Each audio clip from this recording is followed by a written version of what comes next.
Hello.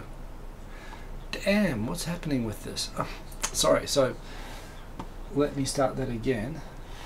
Boom, I'm sorry I'm late. I set it up, I had a quick window to go have a shower. I got back, I was a little bit late, and then I realized that the music wasn't on, and I'm sorry, I messed it up. It sounded very, very good, actually. I know you couldn't hear it, but it did, trust me, it sounded good. And that was Tokyo Digital Crew, although I guess you'll never know.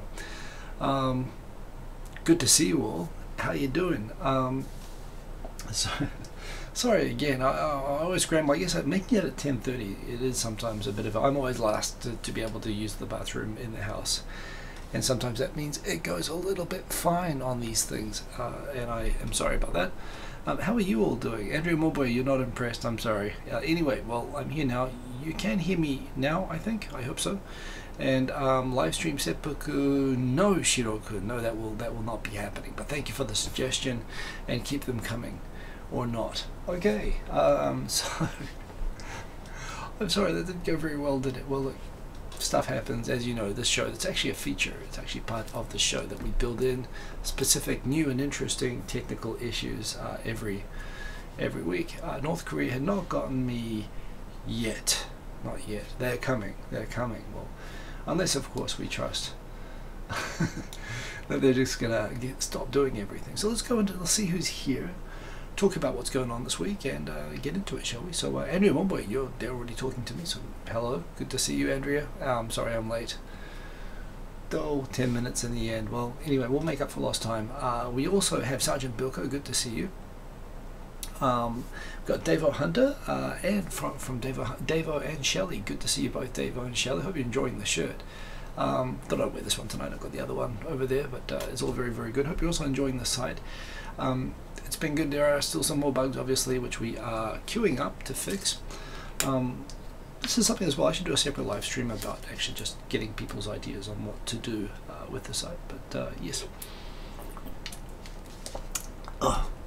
I'll tell you a question, just in the chat right now. How many people have seen mychan.com, which is currently not showing behind me because it's pointed in the direction of the poop and not the sign? But you know, mychan.com, my site. How many of you have seen it? Because if you have, I might ask some audience questions about it, just even here. But yes, Dave, thank you for being one of my pre-beta testers. You are awesome. You give lots of feedback, and I appreciate that. So good to see you. Big shout out to you and Shelley. We've got Trent. Yeah, Trent. Yeah, I think I'd say yeah if it's like a Dutch name or something, which is what it looks like. Good to see Trent here. Good evening to you. Who else we got here? And good evening. So I'm guessing you must be in this part of the world. Good to have you along. We've got, who else we got in here? We got Marilagos, buenos noches, buenos dias, buenos tardes, who knows? Good to have you along in here. We got, who else we got? We got, there's Andrea sleeping there because I was late.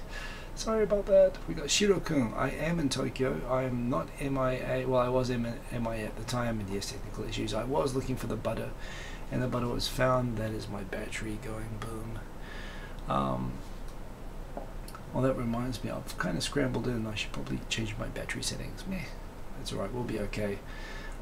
This stupid program is not working even though it should. Hey, that's Mr. Cordy Chap, good to see you. We've got Mr. Shiro-kun.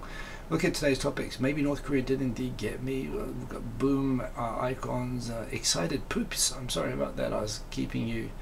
I guess you must have run out of poops while you were waiting. We've got one, yes, I know, I said I'd be 1 second. I lied, okay. Lysander 45, Nihao Ma, good to see you. They're in China. Yes, you are not late. I'm late. It's okay. We're all together. No sound. Silent boom. That's right. There was no sound, but then I turned it on because I realized it was turned off. The settings on this thing, OBS, is a wonderful piece of software, but they do change every week, and it does get confusing. Yes, video, sound, whoopee, drivers get shot, don't know what that means. Butter, live seppuku, yes, no worries. Glad that I'm, oh, there's Lauren Sakai, let's go back up. I'm suddenly jumped ahead there. Have I missed people? Odie Jr., Quint Ranked, good to see you, as always. We got, who else we got? With the J-Vlog, good to see you. We've also got James Kelly, Lauren Sakai, good to see you. Hope the shirt made it to you, Lauren. Who else we got here? We got Derek Armstrong. Man, we got everybody in here. Hands up. Yes, very nice. Scrublet. Nice name. And good to have you in here, Scrublet. Try refreshing. Yes, I've also seen some merch indeed. Believe in yourself.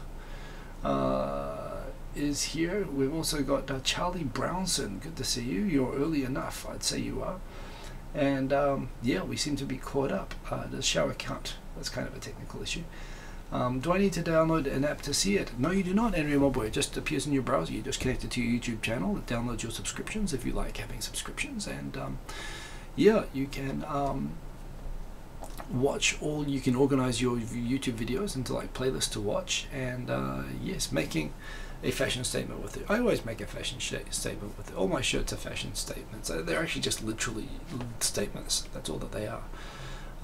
Not so fashionable, but high on the statement. So there you go. Yes, I know it's been a busy week. I was really hoping to move my channel along this week, but so the question that I have, and is this: it's taken like 14 months to develop that website, right? And there's still some more stuff to do. There's going to be two challenges. One, the development. I've got like a really awesome team. Well, it's a guy who's got some other developers who help him, who's been helping me build the site. Rob from Ginza Hub, he's been helping with the project, and but it's basically been those guys. And I ask for something, and I figure out how much it costs, and it all goes into a plan that, you know, the idea is the site will be free. It will always be free, but I want it to be. I want to add some nice extra features, so that people could support it on a Patreon type basis, because it's a website, I've got to actually pay for the use of a server for it, and it's actually something, the more popular the site is, the more it'll cost to run. So I've got the development costs and the running costs. So I'm thinking of doing like a Patreon thing for support, you know, people who want to support the site to be able to support it for a minimum fee, but just something, you know, something along the lines of a coffee every month, I think is what I want to do for people who support. And if I get enough supporters, then the site sustains itself. But I've got this other problem, which is there's still, you know, bugs, and there's still extra features that I want to develop, but the development's in itself it's built up quite a lot. I've been talking with some people, and they've suggested you should do a Kickstarter, which was interesting for that, whether I should do a Kickstarter for the site. On the one hand, I don't really want to do a Kickstarter, because I think if you get a Kickstarter, you end up with a finished thing, which would be the site, and which I am still in the process of building at the moment, and it does cost money to build. But then I'm going to have to run it after that and keep the site up, and you know, if it goes well, and it's already going reasonably well, it's going to be, there's that as well. So to be, I don't know, I get the feeling people might get a bit annoyed if you do a Kickstarter and later on you do a subscription, you know, or you have a subscription tier in addition to the free tier. But there again, this is, I guess the Kickstarter would be for the site to be available free. So if I did it, I don't know, what do you guys think about that? Should I do a Kickstarter? I mean, it's one way for people to support. The other problem is, I suppose, if I do a Kickstarter, people who support the Kickstarter will feel like, well, I've already supported the site, I don't need to support it like on the subscription thing, which then means it might not be able to stay up. This is the other problem. So maybe, I don't know. So Patreon, yeah, well, so Patreon is like the subscription idea basically, and I think that does work. But do you think if I did a Kickstarter, would that kill the idea of the pro tier? Maybe it wouldn't. I quite like the idea. Someone actually raised it to me, and it hadn't occurred to me. The fact is, I'm just so focused on getting it built. But along the way, it's been a long time, and you know, it's pretty much almost done now. But the last push, it's just I want to figure out what to do. So anyway, I might do a live stream just talking about MyChan at some point very soon. Maybe on the MyChan channel, which I've set up on YouTube. But I'd love to get you guys' thoughts, especially if you've got advice for me. Yes, throw it in here. Yeah. No, Dave, that's exactly what I'm thinking. Everyone says Patreon. That is interesting. I'm kind of thinking, I thought I'd actually build like a direct subscription thing into the site. But Patreon is another way of doing it, I guess. So perhaps that is how I do it. Hey, Pigglesty Gaijin, good to see you, man. Welcome to the show. Good to see everybody in here. And Kimmy Kim as well. Or set up a PayPal for donations. Well, but the thing is, just doing one-off donations doesn't work with the running costs of the site. I do need to have like a steady amounts going in, just again, because you're paying monthly fees for keeping it all going. And the fact is, I'm taking everybody's subscriptions and I'm processing them, and I'm making them really, really cool and easy. I'm basically automating, converting your YouTube subscriptions into like a cable TV service, you know, that you can just one click watch like a TV. And it's super cool, but it does require some storage and some hosting. So yeah. Anyway, that's the story. I do love to talk about it. I haven't made that much progress on it every week, but there are some bugs which I'm aware of. Like for example, the video playlist you have to refresh manually. Also, when you load, sometimes the the subscriptions feed. It loads the first time, but then I find you've got to click on the manual subscriptions refresh button quite often within there, and I want to make it that you don't have to do that so often. There are little things like that, but yeah, maybe Patreon. I think Patreon is something that a lot of people seem to be very, very comfortable with. So that's actually, you know what, discussion about that.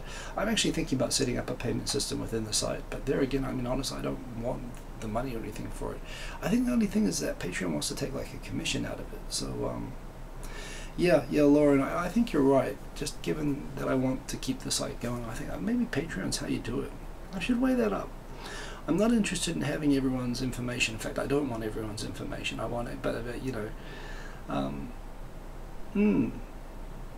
I might take a look at that. Everyone likes Patreon. Well, I guess as YouTubers, it's something that YouTubers are familiar with as well, which might, you know, that makes a lot of sense. That makes a lot of sense. The only thing is I need to be able to link the Patreon, who's paying Patreon, to give them the extra site features on the site.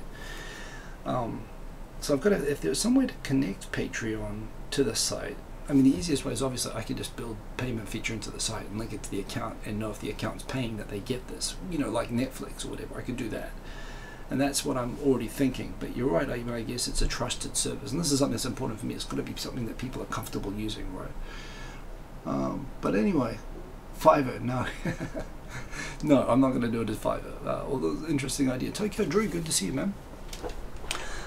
So anyway, that is me just thinking to myself pretty much. It's been a very interesting week. Japan is, in fact, this is the first tweet that I've got, so let's get into it. Me too. Me too. People are saying, oh, it's come to Japan finally. Well, it's been a bit of a news thing how Me Too hasn't come to Japan or Korea. And a few incidents in Korea, I believe, have made it sort of jump up over there. And some very prominent sexual harassment and sex scandals have sort of raised the idea, oh, it's coming to Japan. And I did a tweet chain here of like 10 tweets. In fact, can I show these? I bet you that I can't, which is always really annoying when I can't do it properly. But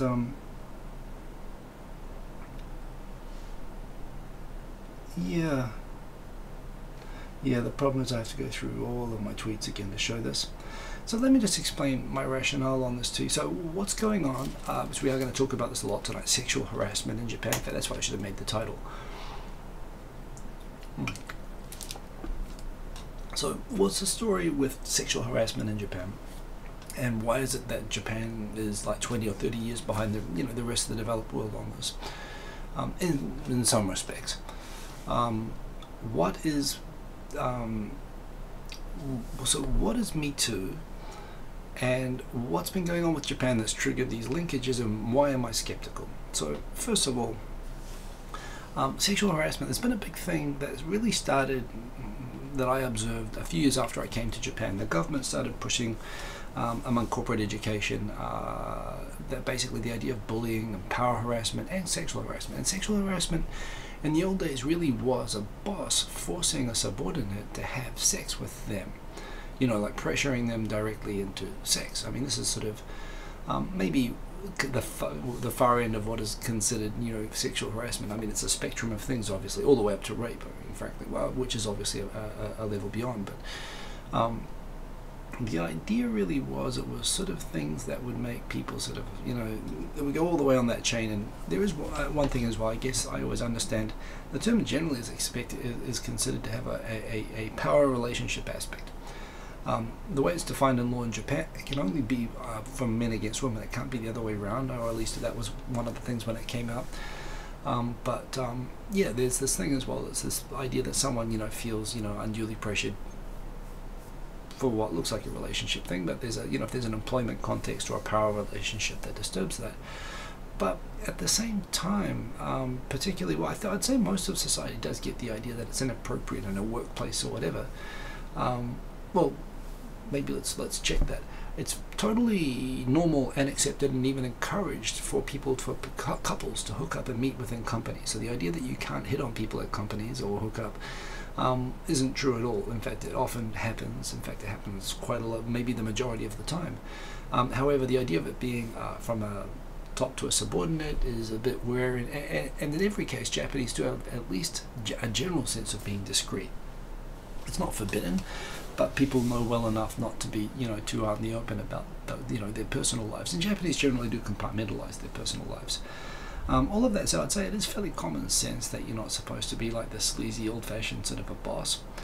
However, what's really brought this to the fore is as the government's been being hit lately by scandal after scandal, and specifically the Ministry of Finance, which was involved in funding for a new school that was being run by an extreme right-wing group who had the Prime Minister's wife on the board, and they basically, there was strong hints of corruption and undue influence from the Prime Minister's office. Whether that's real or not is still up for debate, but there's been a number of scandals recently involving the Ministry of Finance and just how they are being lackeys for kind of out of control government. This is really bringing down the government at the moment. It's making the Ministry of Finance look bad. And on all of this, the top bureaucrat in the Ministry of Finance, apparently, while being interviewed or followed around by a large group of reporters from many different news organizations, decided he would get into the locker room banter. He would get into the having fun conversations, as he saw it, the fooling around, commenting on the breasts, and how much he would like to take some of these young female reporters to a hotel with him. He thought that would be a really good idea to say that to a bunch of reporters. Apparently one of the people specifically targeted who he repeatedly made a number of sexual comments to worked for Asahi Television. This wasn't actually revealed at the time, but apparently while this was all going on, somebody thought well enough to turn on a voice recorder and recorded the whole conversation of him being just a real sleazeball, and really, whether it was done to intimidate or it was intended humorously or whether it was seriously propositioning, a whole group of people at once, it was just like, what in the hell is wrong with this person? It got recorded, it got published in the Shincho. It came out in one of the weekly magazines. And when it came out, it wasn't they didn't name the woman didn't identify herself. They just said that she was a reporter. Didn't say what news organization. The Ministry of Finance completely denied it. The Minister of Finance, who oversees the ministry, said he didn't even see the need for an investigation. When he said that, the weekly magazine published the voice recording of the person saying all of these things online. Even then they said, well, unless the woman involved comes forward and identifies herself, they're not going to investigate it, even though they had a voice recording of the guy doing all of this stuff. Eventually, apparently the reporter in question, eventually what happened was TV Asahi came forward and said, yeah, it was actually one of our employees. And what happened was, when she experienced this and she was very upset, she came and made a complaint to her work, to TV Asahi. And they said they basically didn't act on it. They refused to investigate it. They shelved the claim. And she asked them repeatedly to take action. They ignored her. And so she took the news recording to a weekly tabloid magazine and they published it, and that kind of forced the whole thing in the open. The result of this was, although still denying that there was ever actual sexual harassment, the person involved did resign because of the media frenzy that was surrounding the event. TV Asahi also came forward and is currently getting bashed by the government as well for basically being just as bad, they say. TV Asahi, by the way, is a left-wing and kind of, critical of government organization. For suppressing this person who came out, not knowing really what to do with the whole thing, and saying that they were just as inappropriate as well, trying to suppress someone claiming sexual harassment or whatever, because these are all people from the press corps and they're afraid of their position with the government. The opposition in government made a big deal about this. They did a big protest. I think I've got some pictures in here where they all showed up in Parliament holding banners. Oh, this is the guy, by the way. Yes, I'll explain a little bit more about him soon, but this is the guy who resigned, the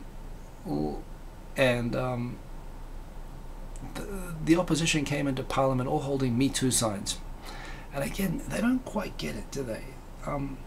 So Me Too, what's Me Too? Me Too was this whole thing, as I recall and understand it as I followed it, that Alyssa Milano, actually very, very interesting in the context of Japan.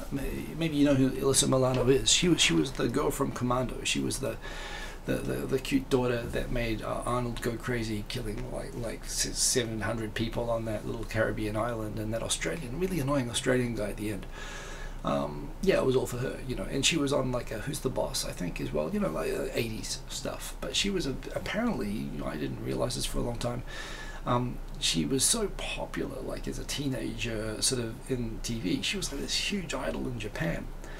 She's also had moderate success or whatever in TV sitcoms and dramas and so on in America. But she tweeted a whole thing about where she came out basically about a sexual harassment experience that she had had within the industry that had always been very hard to speak out about. But she wanted to express solidarity with other victims who had felt unable to come out with this, and she shared her experience, and this charmed as well. There we go. And this triggered a lot of other people to come forward with cases that they also felt, basically, because often these involved influential producers, people who they were worried about their career and the personal consequences, and they felt kind of powerless or unable to bring forward their cases, and so it caused this kind of torrent of people coming forward and revealing, cases that they had felt too afraid to speak about, cases where they had suffered. That's what Me Too was. It was victims coming out, and as a collective, holding accountable, people who had kind of gotten away with bad behavior by virtue of their power and influence. Harvey Weinstein, of course, the main one. This whole thing in Japan, all these lawmakers coming up holding Me Too signs for a start, none of them were claiming that they were actually victims coming forward. They were simply saying, they were holding these things saying, oh yeah, casual sexual harassment is bad. Which is, yeah, we got to that point in 1990. We're in 2018 now. Let's update a little bit. And in this particular case as well, even to this day, the person at the center of the current Ministry of Finance sexual harassment scandal still hasn't actually come forward and identified, or at least she's not been identified. And when the Ministry of Finance basically said they wouldn't punish the guy unless the victim identified herself, this is sort of the thing, they're looking to draw her out in the open, as they do with all of these scandals, to destroy the accuser. And she knows that, and she works in the media, so she doesn't want to do that. And this is the whole thing. And actually a lot of lawyers groups and human rights groups and women's groups came forward and said, women, if they could be able to bring sexual harassment claims, they need to be able to be anonymous. And of course it's a tough thing. What do you do with false accusations and so on? But the point is, this is something which, normally the consequences are, and they remain so unthinkable in Japan, as most places actually. I mean, all the Harvey Weinstein stuff shows that even to this day in America, it's the same issues. Oh dear, I put that, I didn't mean to do that, I put that in low battery mode. Well, point is, it's really hard. The idea of having a torrent of people who have suffered sexual harassment coming forward and identifying themselves in solidarity with others, while wonderful, is something Japan is absolutely nowhere near. Me Too is nowhere near in Japan. In fact, this whole scandal shows one thing. It shows that even being able to make accusations at all of sexual harassment in Japan is still pretty tough. I mean, and the cases that have come up in the media around this, Shiori Ito is one that Jake Adelstein brought up on a web show with Motoko Rich and some other people, which was very good, that I watched during the week. That was a case where someone pretty much sacrificed her career in order to chase a guy who actually raped her. So, it's really tough, and Japan is still a long way behind. I mean, it's good that it's forcing the debate, I guess. I'm going to fix the battery setting on that now that I've got the power plugged in, just because otherwise it's going to be cutting out every 10 seconds. So the whole point being, yeah, Japan is a long way away from having a Me Too movement. I mean, it's not going to happen. I mean, even in the West, it's taken this long, where the social norms have been intolerant of this for much longer. Japan is coming along, but it's still definitely a ways to go. And the fact that this guy, well, for a start, this guy, oh yeah, so he came forward after he resigned, held a press conference, and basically, oh, there we go, that's a relief. He was, he tried to explain himself pretty much, and they said, was that recording not you? And he goes, well, I always hear my voice through my body, so I don't recognize it. Some people say it sounds like me. This was last week. Do you not remember saying this? And oh, I can't really say. He stood out there talking to a whole press corps frenzy for 20 minutes, and he issued a thing the next day saying, in the overall context, I'm not convinced that there was any sexual harassment, or that what happened doesn't correspond to sexual harassment. So he was still kind of being pedantic about something that he should have come out with. The Minister of Finance, who stood up and defended the guy the whole time, Taro Aso, he said that you know, the complaint that he received at his office, he ignored it. When they said why did he ignore it, and he said, well, the font was, you know, too small. They should have made it in bigger print when they sent it. I didn't really take it seriously because the font was too small. Yeah, I mean, just like, so here a long way behind anyway. Kohoshino, your brain is information obesity. Yeah. So a lot of this is yes, well, this, but exactly, Tim the Asian Ink. Good to see you, Tim the Asian Ink, by the way. Yes, indeed, this is about the victims coming forward. That's what Me Too is about. In Japan, the idea that victims can openly come forward without, you know, without fear of, you know, sanction. You know, the consequences, even where there's a just case, are usually such that people don't feel able to come forward. And Japan is a long way from really becoming a society where that can change, or where a movement like this could start. And this really highlights that, if anything. It's a sad thing, but there's progress. I mean, at least now the discussion is happening, and this is where things start to go. Yes. Charlie, I know that this is something that you feel strongly about. At the same time, I mean, the fact is that this is the reason that the Western common law systems, for example, allow things like the system favors victims. I mean, this is the thing in this situation, and the system does. In fact, is that, you know, it's worked against women bringing claims for a long time, and partly to correct that wrong in the system for a long time. Now it does favor, but that is what it is anyway. So it's been an interesting week around that. Another thing that's been interesting this week is the Donald. He's meeting Kim Jong-un, and Kim Jong-un has said, you know, I mean, if I'm Kim Jong-un, this is like Christmas is coming. Remember what's happened here in the past. In 1995, the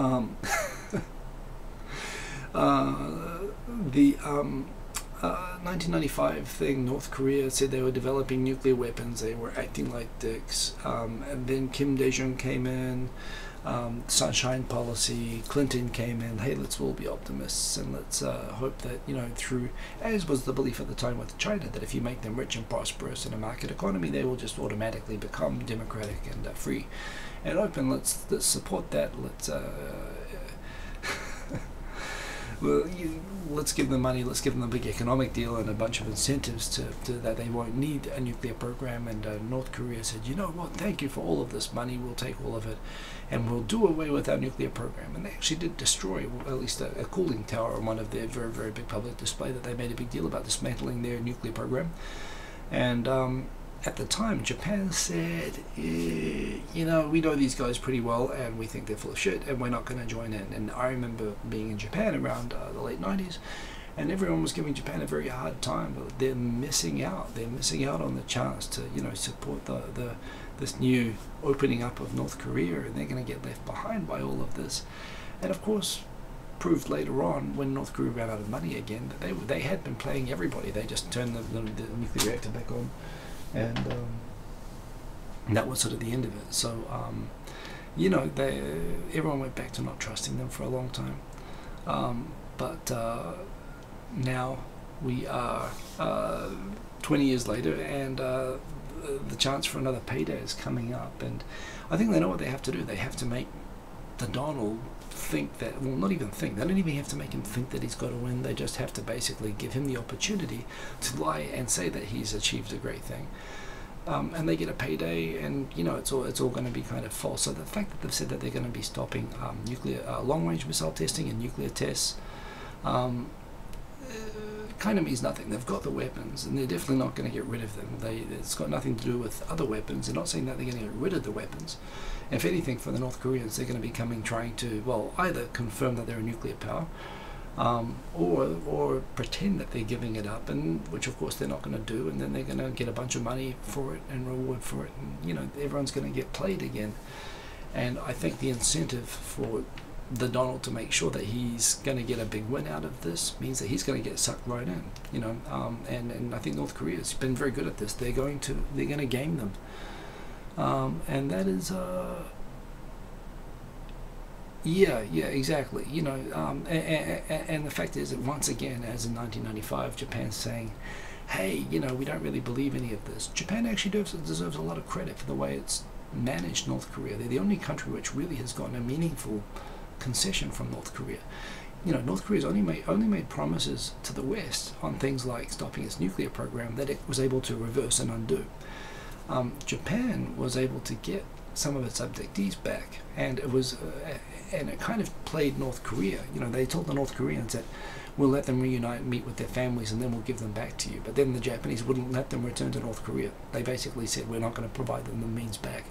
And North Korea got very upset and said, you promised you'd give them back. Give us back our abductees. And they tried to use their families, their children back in North Korea as hostages. Eventually they got the children of those abductees out, but that was kind of an initial test, and there is generally considered to be a number of extra abductees still in North Korea, which are still being, you know, they're not being used as hostages or anything. They were just kidnapped for training their spies, and it's actually very embarrassing, but they hope to cash in on revealing it because the Japanese were very persistent about this issue. And they were hoping for a big payday from Koizumi, but basically Koizumi kind of had to trick them into giving some abductees back, which they succeeded at. And then the whole thing sort of shut down. And they never followed through with trying to produce the other ones, and so Japan just ramped up more sanctions again.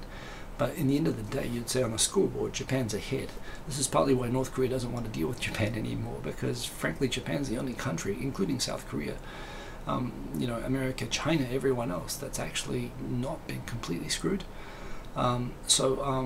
Yeah, you know, Donald's walking into this, and the fact is he's going to go in there, it won't matter what the outcome is, he's going to proclaim it's a great victory, and you know, and America and frankly the world's going to be a little bit screwed over by it, but we'll see what happens anyway. So the Japanese Foreign Ministry has been saying to everybody, hey, homie, don't play that, listen, don't get deceived, but I don't think people are even looking for that at the moment, so there we go.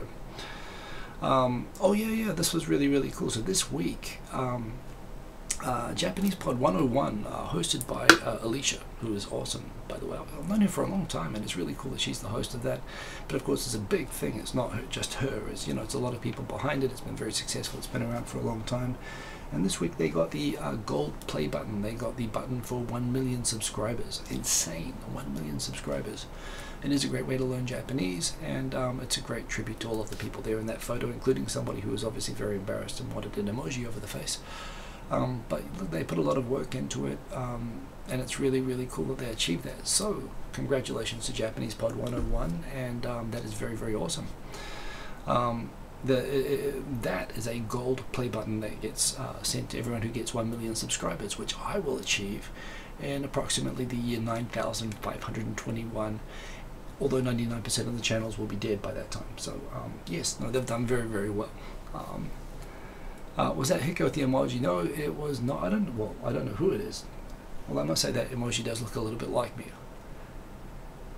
No, I have to look the other way actually for the camera. No, it's not me. I know that there's a resemblance, but it's not me. I'm sorry, Mr. Corny Chap. Yeah. So this was the picture of the opposition members.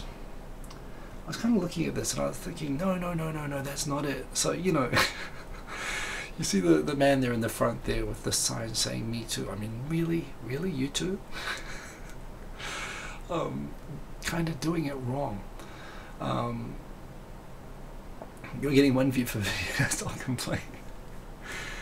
So, you know, I get it. This is solidarity. This is a sign that's symbolizing that we think that sexual harassment is wrong, and as indeed it is, and good on them for making a big statement about that. But it's not exactly. They don't quite understand it as they do it. So,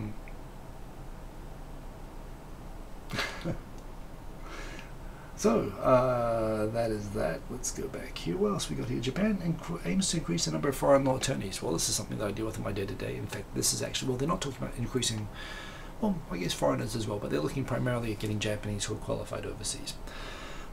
I am an overseas qualified lawyer who works in Japan, so that helps me as well, and I work with people like this. I'm very happy if the government wants to increase people who can do international transactions. That helps me a lot.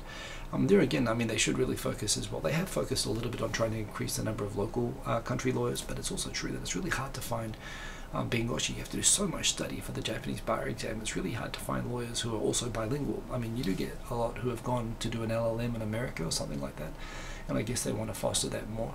But it's really hard. They're tough to find bilingual, you know, overseas qualified and Japanese qualified lawyers. So I'm kind of glad to see that thing down the bottom there. That's why I'm saying that. And I guess they're improving the environment around that for that. I think I missed something. I just noticed the statement of Mr. Koricep, and I don't know what that's about. By the way, Tin the Asian Ink, I got you beat. You'll reach the 1 million mark when the Earth explodes. You have gotten me beat. There you go. I mean, not that we know when the Earth is going to explode, but you've definitely got me there. That's the guy still kind of feebly dodging. Like, seriously, he's like, oh, you women's lib, you know, are we not allowed to do that sort of thing anymore? It's just some locker room banter. Hell, he should run for president of America, perhaps. I don't know, but he looked really, really bad the other day, and it just shows how things are all kind of screwed up here at the moment. Liz Kelly. So this is, in fact, I don't know if I'm allowed to say her full name. I think that's her YouTube handle, Liz Kelly. She's a Japan YouTuber. She's been doing vlogs. Strawberry Mochi. This is Strawberry Mochi. Strawberry Mochi has been, like, her channel's quite big. She's been in Japan for a long time. She always wanted to make like a song, and apparently she got a company to produce something for her, and she released her first single. That's it. It's called Inside Out. She wrote it. She did the vocals for it. The track's really, really well made. The vocals sound awesome. They sound to me like Utada Hikaru. You guys have heard it, right? Tai Nakamura, I see that. Hello, Tai Nakamura. I see that you're in there. You've heard it. I think her vocals, I mean, knowing her and hearing that, I'm like, whoa, you know. And for me, I quite like. I mean, it's modern, so I know some people don't like the style of the music, but I like everything about this track. I think this is really, really cool. I think Liz Kelly, you've nailed it with the track. I think that your voice, the production on it, is a lovely Liz Kelly. Well, there, I can't keep up. This is why I made my channel, so I can try to keep up better. This is really, really good. Anyway, have a listen to it. I mean, it's just kind of cool to see someone that, you know, shows up to some of the YouTube gatherings and whatever. I mean, I listen to this and I think, well, geez, this is full commercial. She's put a few up on YouTube before. Okay. Well, in any case, this is her first serious sort of debut. This is her debut track, at least as a you know, professional singer, and I think it's like, damn, it's really, really good. And it would be cool to see it take off. Have a listen anyway, see what you think. And Bill, good to see you. Yes, good to have you back. We're all good. It has been a while indeed. Good to see you. Check out that track, Inside Out, by Liz Kelly. This is what I was talking about. As I said, the font was too small on the sexual harassment complaint against his ministry. That's why he didn't take any action. I mean, you know, this is like Mad Men.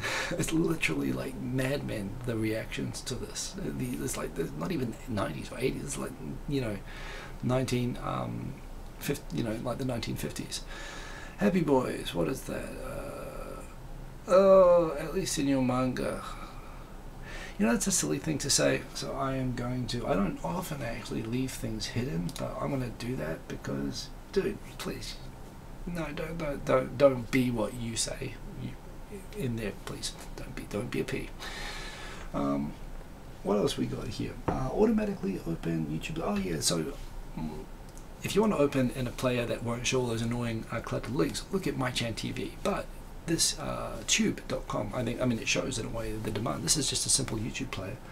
It's been getting a lot of attention on Gizmodo and everything, which is why I want to get my thing finalized and fixed, so that put it on Lifehacker and Gizmodo, because it's better than that. But this is just a simple player that simply, it's a Chrome extension called tube.com, which basically plays YouTube videos without all the side recommendations and those rabbit holes. But that's what mine is, right? So yes, it's kind of cool, but to check that out. But I think it also reminds me that my thing is we do crave bigger fonts. Font size, man. Well, it's not the size of the font. It's the stupid things that you write with it, if you ask me. But you know, there we go. It could be a symbol for something else. Who knows? I see there's a lot of people running with that hashtag font size matter. Well done, well done. So Happy Boys, I think you've succeeded. In any case, I think you've brought joy to the thread, and congratulations on that. Your comment is still staying hidden, but there we go. Font sizes. What else we got here? This is the thing I was talking about. TV Asahi admits to quashing sexual harassment claims that led to Fukuda resignation. This is the story I was telling you before. That is correct. Tim the Asian Ink. This is the guy down the bottom saying, hey, well, I don't think it amounts to sexual harassment. I was just saying she's got like angel sweet tits and she should come back with a hotel with me and let me shag her. I mean, it's kind of like, I don't know, is this guy like a Japanese bureaucratic like Austin Powers? Did he think that was going to work in front of the whole press corps? I mean, it's just silly. Yeah, the thing about Charlie Brown, the thing about those kind of sites that extract music from YouTube and just do audio only is that they violate the terms of use of YouTube, which means that you can do it. I mean, anyone can build a site that can do that. Not easy to do, but anyone could do it.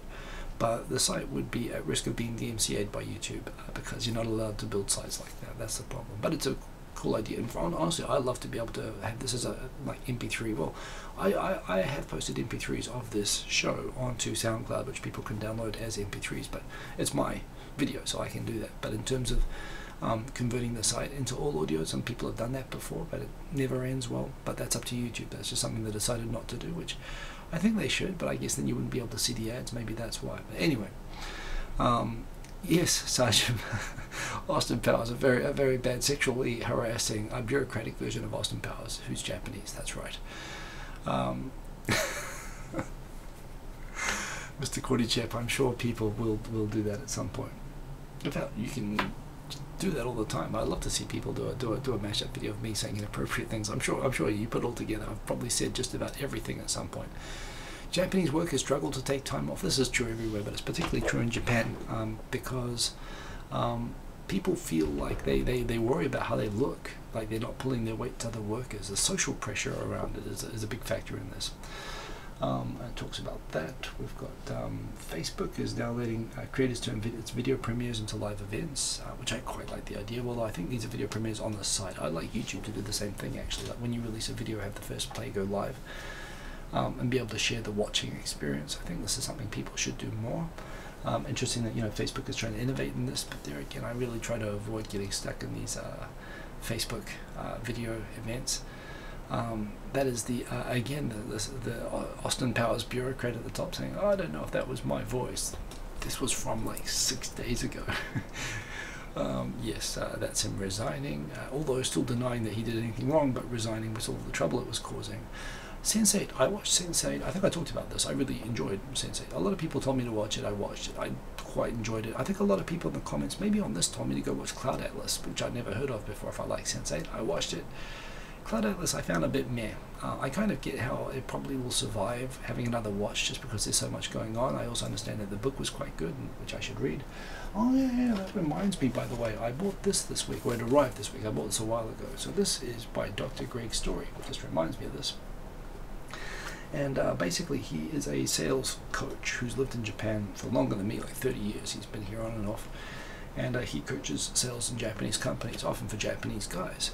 And he's kind of done, it's the Dale Carnegie sales methodology, but applied for Japan. It's not so much a culture book per se. It's not like learning about Japanese business culture, but it is about just specifically the practice of sales based on the global guidelines, but with the Japan context. I don't do sales, but I deal with salespeople a lot, and participating in the sales process as someone who does that. I support transactions that are based on sales. I'm reading this and I find a lot of it. So if I'm only a couple of chapters in, so I can't really do the review yet, but I'm finding it's written. It's easy to read. It's not too thick, and it's actually. And there are not books like this. There are plenty of cultural books about Japanese business, but there are not many books that are specific on practicing actual sales, and sales in Japan is a really tough and very specific kind of a thing. So I'm enjoying it so far. I'll do a review of it when I'm done, but yeah, this is available on Amazon. He's a local community guy. He's on Twitter and LinkedIn and everything, so I thought, support the guy a little bit, and if it proves to be more than, I'll support him in any case. This kind of book, as he points out himself, doesn't exist. He wrote it because there's a gap. There's, people haven't written books on this subject. So he's done it. I think it's a really good idea that he's got the book, and I'll give my review of it pretty soon. Yeah. So coming back on Sense8, by the way, and Wachowski brothers, movie quality transition with them. Yeah, Matrix was amazing. Sense8 also was amazing. I found it went back to being amazing in the same way. I found actually on a level with Matrix. I loved the concept of it and everything. I found, obviously the Matrix sequels were such a disappointment to me that I'd given up on the Wachowskis completely, actually. Were the Wachowskis involved in Cloud Atlas? Maybe it's just I got a thing with I'm kind of tired of Tom Hanks. Maybe that's it. I don't know. I'll give it another try, but I love Sense8. I mean, I still think with Sense8, I mean, let's face it, if you have like, what was it? Is it actually 8 people? How many people is it? But they're like spread all around the world. There's a lot of Caucasians.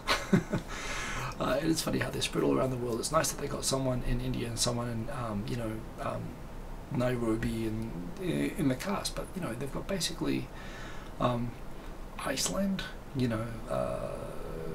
What they got? They got Iceland, Germany, Chicago. There's a lot of white people. When you think of the whole global population, if you're gonna have like randomly 6 people or 8 people from around the world, 2 or 3 of them would be Chinese, 2 of them would be Indian. One of them would be African, one of them would be Indian, or would be South American or European. But all of that aside, the LGBT themes are very, very strong with that. You could have taken a bunch of other things. Actually, it would have been interesting to do the other way. I think I mentioned before, the consent question is a little bit interesting around that, but the concept of this idea of people being connected like that, I love that sort of alternate sort of perception of reality thing. I liked it. I would have been cool if it had continued. I do like the idea. The movie I found a bit meh, but thank you for the recommendations. This also actually did remind me. So as a result of this big sexual harassment scandal that's happening in Japan at the moment, some people are saying that the Ministry of Finance should be dismantled, which happened in 1998 after a 1997 scandal. That is my favorite scandal of all time. I've described it before, but I'll just describe it again, because if you want to know how to bring down the most powerful government ministry in Japan with an embarrassing scandal. The 1997, basically, the economy, the bubble ended in 1992. There were bad loans. The economy kept sinking and sinking. The banks they'd given out too much money that wasn't coming back in. But the bank audits, trying to find out which banks were insolvent, weren't really showing up. Or the banks were surviving, but they were kind of zombie banks. They weren't able to lend out any money, and they weren't, even though their books showed that they were clean. It turned out that a scandal came out that the banking inspectors from the Treasury, which was basically a competing ministry with the Ministry of Finance. There used to be a Ministry of Treasury, which was the ministry which would fund all the other governments, all the other branches of government, and they were regulating the banks at the time. They had the bank inspectors, and the bank inspectors were tipping off the banks when they were going to come and do the surprise inspections, so that they could prepare the books and everything for being to hide all the bad debts. It turned out that they accepted compensation for tipping off the banks to when the surprise inspections would come by being taken to restaurants, to shabu shabu restaurants in Shinjuku. Shabu shabu is, of course, like yakiniku. Instead of like grilling the thin slices of meat, you dip it in boiling hot water. Basically, it's like beef or pork that's very thinly cut. You dip it into boiling water, you put it in sauce, and you eat it. It's basically like boiled beef. It's a boiled beef restaurant. It can be kind of classy and kind of nice. And these guys really like that. So apparently, if you took these guys out to shabu shabu, they would tell you when your bank was going to get raided, and you could hide the books, which would prevent the bank being found to be insolvent and collapse. And this persisted for many years, which allowed the situation to become worse and worse and worse and worse, where these banks should have collapsed years ago.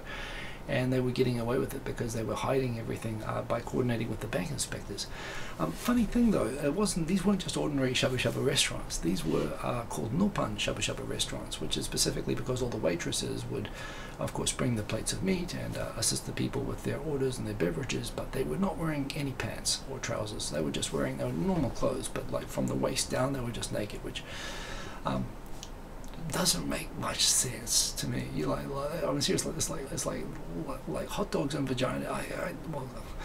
The combination is weird. Apparently, this particular restaurant that they asked to be taken to in order to tip them off for these bank inspection tips, the restaurant had mirrors all over the floor. So the waitresses would walk around and take your beer orders and deliver the shabu shabu for boiling on these boiling hot plates. I mean, just the injury risk alone. I mean, the hot coffee spilling risk from these things. So yeah, they had this, and you know, it turned out these inspectors could be bribed by being taken to this place. And when it got found out, and then they did a real inspection of all the banks that had been tipped off where they couldn't hide their debts, it caused the collapse of the banking system in Japan. It caused all of these banks to be found out. A whole bunch of securities and banks collapsed when all their bad debts came out, and the Ministry of Treasury was basically abolished. It was merged with the Ministry of Finance and put under the Ministry of Finance. As a result of this. So these guys wanting to go to a vagina and shabu shabu restaurant collapsed the banking system and destroyed the most powerful ministry in Japan. And people are saying, is this a moment like that again? Yeah, you know what, I probably won't do that, Charlie Bronson, but thank you for the idea. Although I realize it sounded even less appropriate than I intended it to the moment that it came out of my mouth. So there you go. Next topic, please.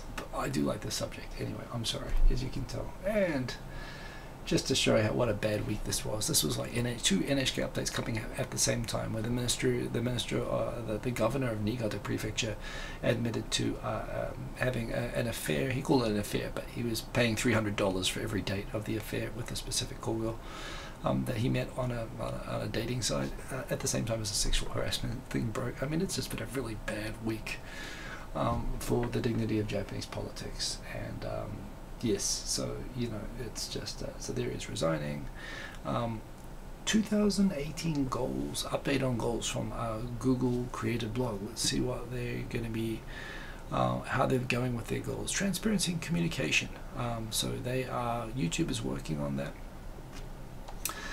That's exactly how it was, Mr. Kordychev. By the way, we're like 2 minutes away from the end, but I started late, so let's keep going through. They've created some Twitter handles to be able to be more reachable online. What else have they done? They've been in more sort of public events or whatever, supporting your success. What are they doing here? We know it's frustrating when monetization icon changes. I've heard about this actually. They're running a pilot at the moment that will allow you to make sure that your video will not go live until it's clear and monetized, so that you won't have this first week when all the views hit that you're not monetized, which happens to a lot of people. So they're trying to do that. That's going to be changing, giving people more ways to engage. They're adding live streaming features to allow people to engage in different ways, including tipping and stuff like that. Not that I really care that much about that. YouTube Go in a bunch of countries for low bandwidth or whatever. Tightening enforcing policies, more moderation tools, more control of inappropriate content on the site. Learning and education. Yeah, putting more resources online and whatever. So there's YouTube trying, and this is probably partly a reaction also to you know, that crazy woman who went in there with some guns because she was upset at being demonetized, which is just like, what a horrible poor excuse for a human being. That's what this is about. So this whole idea that YouTube's looking at introducing features which will allow your videos to be if there's a monetization dispute, that it will not let you have the video go out and not be monetized while it's getting all its views. Most of Toyota's cars will talk to each other by 2025. This is good news. I mean, again, I just can't wait for cars all just to be self-driving. I think that's a big deal. Japanese, oh yeah, so there was a story actually featured in the Japan Times of a Cameroonian, I believe, president of a Japanese university, the first foreign president of a university in Japan apparently, and he's from Africa. Lives in Kyoto, and in fact, president of Kyoto, there's the name of the university there, and he's telling a story about how Kyoto people are famous for being very, well, honestly, they're racist, but they're racist like against like everyone in Japan who's not from Kyoto, on top of foreigners. You know, people in Kyoto are kind of famous for being kind of like, you're not allowed to live in parts of Kyoto if you're not like 4 generations Kyoto. So they really outdo themselves on this sort of thing. So this guy from Kyoto Seikei University, Mali, sorry, he's from Mali. Apparently a neighbor came up to him one day and said, "Oh, you always seem to be having so much fun with all of your parties." And he said, "Oh, well, you should come by sometime. It'd be great to introduce you to everybody." "Oh, that'd be great." The next time he had a party, he called the police onto them. It was a very passive-aggressive way of saying, it sounds like you always have such good fun with your parties, as a way of saying, shut up, or I'm going to call the police. But even for Japanese people, that's Kyoto people being scary. A feature here from Pen Magazine of just 100 foreign profiles of 100 foreigners living in Japan. I believe that's Norm Nakamura on the cover there, if I'm not mistaken. It does look like him. Shamisen guy. and good to see Gaijin's getting noticed and featured. And that's the show. That's all the topics. That's the thing from last week. So there we go. Bilko is one of the bank inspectors. There we go. Tim the Asian League. Have I had trouble with YouTube uploading and just uploading the site in Japan? Not really, not in particular. YouTube has promised more work on transparency and communications. The processes will become more opaque and Twitter handles will be staffed by hate sponges, aka interns. Possibly. Well, I mean, honestly, who would want the job of being on PR for YouTube, right? I mean, I think it's a tough job. But there again, I mean, it's the site which allows me to do this, to talk to you guys. I'm as a creator, I'm grateful for everything on it. I'm not trying to make a living from it. So I'm happy with it, but that's just me. It's also the fact that they've been good to me personally, and I know people at the site. I guess it makes me less critical. Everyone's entitled to their own views. It's easy to bash, you know, but I do appreciate this site. Oh, there is Steve Miller. Boom. Just you're booming in as I'm booming out. But good to see you, sir. I hope that you're well. Still there in Washington, D.C. It's going to be a very interesting place after the midterms there. I'm quite looking forward to seeing that. And of course, the North Korea thing, which I didn't actually talk that much about tonight. But basically, I think it's going to be another. It's going to be played up as a huge deal. It's going to be like one of those Trump casinos. It's going to be played up as a huge deal to make him look good. But it's going to be a really, really bad thing. And North Korea is going to laugh all the way to the bank on it. I think America's about to get played. That's my view. AI is far from ready, and self-driving cars are just a gimmick to sell GPUs and jack up prices. Well, I hope that they get there. This is the point. I mean, they're trying to get things to a proper, you know, safe self-driving cars, and if they do that, that's a good thing. But we'll see. That's the show. I've got to go. Hope that you're all well. I'll talk to you. See you all again next week. Look out for more updates on MyChan TV. Thanks for the thoughts on Patreon, by the way. I might just do that, but I'll look into that. And yeah, have a good one, everyone. So, boom. Peace. Stop button. There it is. Steve from Berkeley, good to see you. Have a good night, everybody. Believe in yourself. Have a good one. See ya.